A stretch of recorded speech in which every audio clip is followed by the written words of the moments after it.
Hello and welcome to the home of the Ghost Owl. Continuing with our Warhammer The Old World content, we're still on those universal special rules. We're on part 4. There is one more part to go after this, and we'll have completed the universal special rules section and be moving on. So let's see what universal special rules we have today. So first up is a motley crew. Now this is an interesting one. Units with this special rule may include models of the same type that are equipped differently. So that's pretty cool. Models in the fighting rank that have different weapons must roll dice in batches of the same weapon type in initiative order and informing the opposing player before rolling which weapon is being rolled for. That's straightforward, makes sense. Models that have different armor values use the majority armor value of the unit for shooting and combat saves. Okay, again, yeah, it kind of makes sense.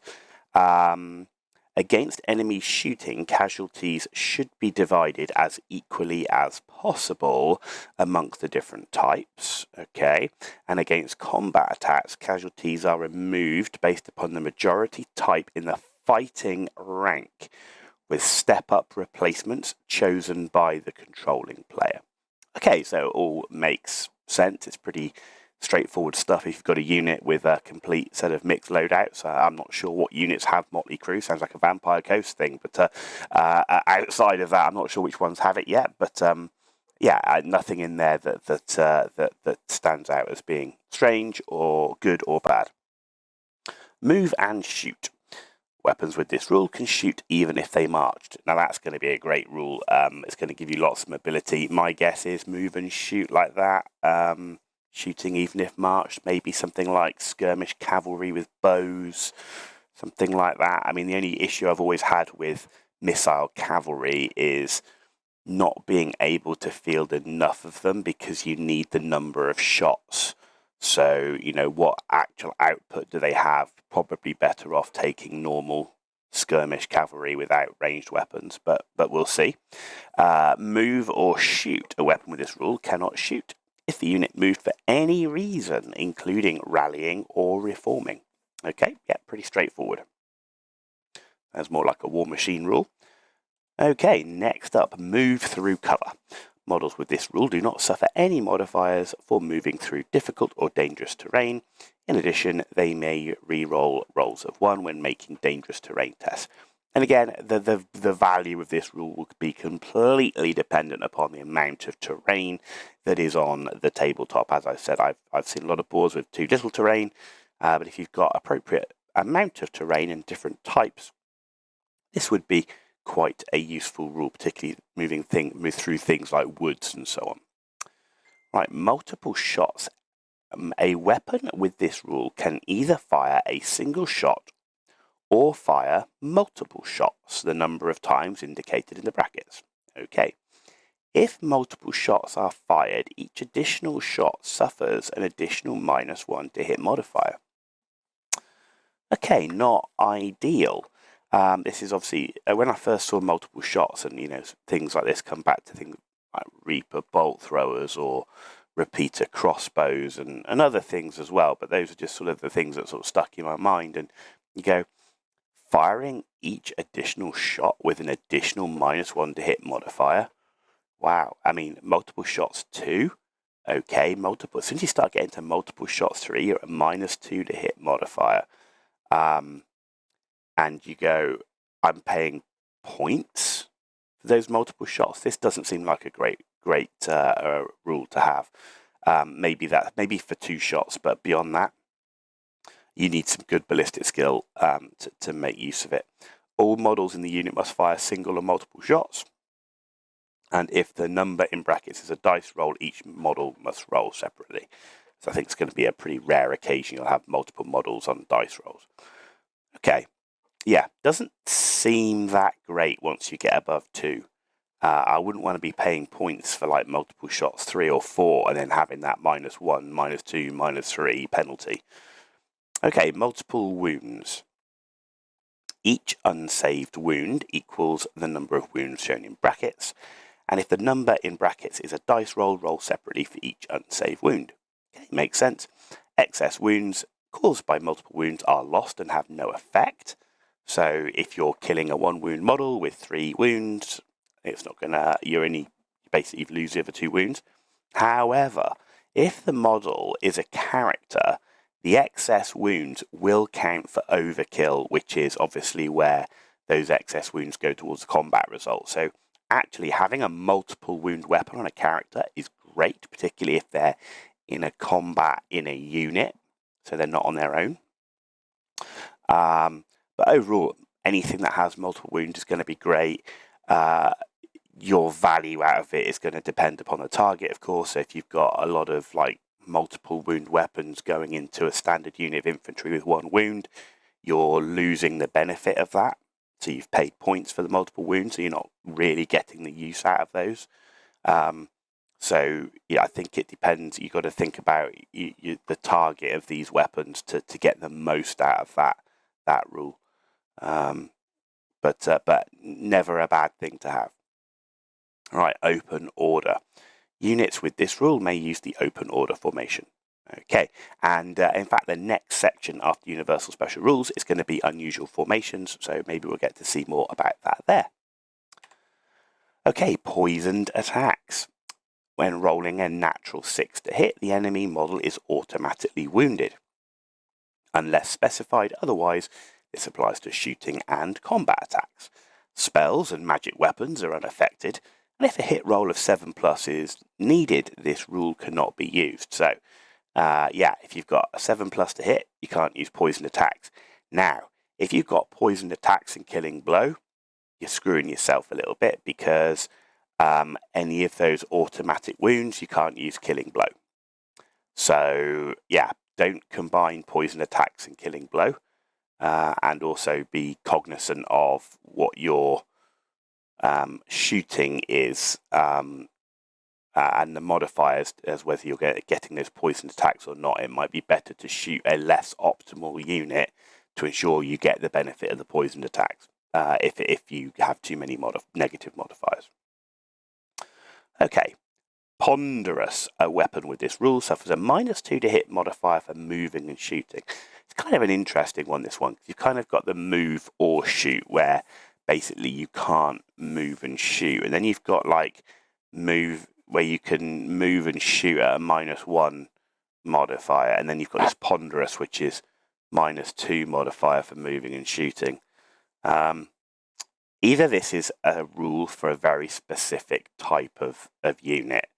I don't know, it just seems like there's an awful lot of rules that are governing move and shoot -1 to hit, move and shoot no modifiers if you've got the rule, move or shoot, so you can't do both, and then move or shoot but at a -2 with ponderous. Seems like a lot of rules just to govern that, but there we go. Quick shot. A weapon with this rule does not suffer -1 to hit modifier for moving and shooting. There you go. In addition, this weapon uses the stand and shoot charge reaction regardless of distance to the enemy. Quick shot seems really nice. I really like that. The fact you can move and shoot without that -1 is great. The fact that you can do a stand and shoot charge reaction regardless of distance to the enemy is great. So, yeah, quick shot would definitely be something that I'd like to see on my missile units, without a doubt. Okay, rallying cry. During the command subphase, a character not engaged in combat can nominate a single fleeing unit within command range. The unit may immediately make a rally test. If the rally test is failed, it may attempt again during the rally subphase. So essentially, you're getting the option for 2 rally tests, which is really nice. So yeah, rallying cry. I'd be interested to see how many leaders have this. You kind of think that most lords level characters should have this, but I need to dig into, when we dig into the faction focuses, we'll take a look at that. But yeah, I mean, pretty useful, I would suggest. Pretty useful. Okay, and then last up we have random attacks. Models with this rule do not have normal attack characteristic. Instead, a dice roll is given. Each time the model attacks, the dice must be rolled to determine the number of attacks. If the fighting rank includes more than one model with this rule, each must be rolled separately. Yeah, straightforward. It's just explaining how random attacks work. Not a huge fan of random attacks, random movement that we're going to come on to. For me, anything that adds RNG into a game which is based around RNG is just, for me, setting yourself up to fail in a way. Like you sat there and you've planned out what you're going to do with your unit, and then it rolls rubbish movement, or you fluff and roll rubbish number of attacks. So not ideal. But when they pop off, they can go crazy, right? So you can be rolling a lot of attacks. So yeah, it just depends upon, I guess, the model, how tough it is, what it's doing.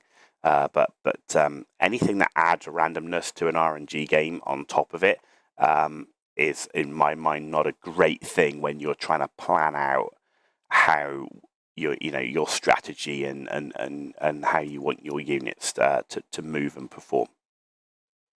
So with that, we've come on to random movement. Models with this rule do not have a normal movement characteristic. Instead, they get a dice roll. Models with this rule move during the compulsory moves subphase. They cannot march or declare a charge. They can wheel but not perform other maneuvers. So they're quite limited in mobility. If the model is able to make contact with the enemy, either during the compulsory move subphase or while pursuing, it may do so and will count as having charge. So it still can get in combat, it just basically has to kind of fall into it or run into it. A unit charged in this way must always hold. So there is one benefit out of this. So far, I haven't seen any benefits out of this, but this one is good in that the unit doesn't appear that the unit can stand and shoot or flee or anything else. So I guess that's one good thing with the random movement. If every model in the unit has this rule, roll once for the entire unit. If 2 or more models have this rule, roll for each and use the lowest result. So yeah, either have a unit with everything that has this rule, or don't, or have them as single entities, because if you've got a unit that has a movement characteristic of 8, and then you add a model in, or two models in that have a random, and you roll a 1 or something 2 or something like that, then you're going to be slowing the entire unit down. So yeah, I really wouldn't recommend having any type of composition that enabled that part of the rule to be effective. Okay, and finally, regeneration. Now, this always used to be a great rule. I remember this on things like Hell Pit Abomination, War Hydra, used to stick out in my mind as being a real pain. So a model with this rule can make a regeneration save with the armor value shown in brackets. A regeneration save can never be modified by AP and can be made in addition to armor and ward saves. So you get 3 saves. You get an armor save, a ward save, and a regeneration save, which is really nice. And any wounds saved by regeneration, however, do still count towards the combat result. Essentially, you've taken the wound and it's healed it back up. It does count. So that's worth taking into account. That regeneration, don't totally rely on it, because you are going to be giving up combat result points. And also remember, flammable weapons don't allow you to make regeneration saves. So be careful of that. But overall, regeneration, again, I still think it's a great rule. Anything the way you can have regeneration on top of your armor save or on top of a ward save, or all 3, is going to make any character, model, or monster pretty durable and tough to take down. And there we go, ladies and gentlemen. There's one more episode to go on the Universal Special Rules. We'll be wrapping up all the remaining ones, and then after this, we'll be moving on to unusual formations in the Warhammer Rulebook. I hope you found this video useful. If you did, give it a thumbs up. If you didn't, give it a thumbs down, but let me know why in the comments down below. And if you want to see more content, then hit that subscribe button. It is totally free for you to do, and it's a big deal for me, so thank you for that in advance. You've been watching The Ghost Owl, and I'll see you all very, very soon.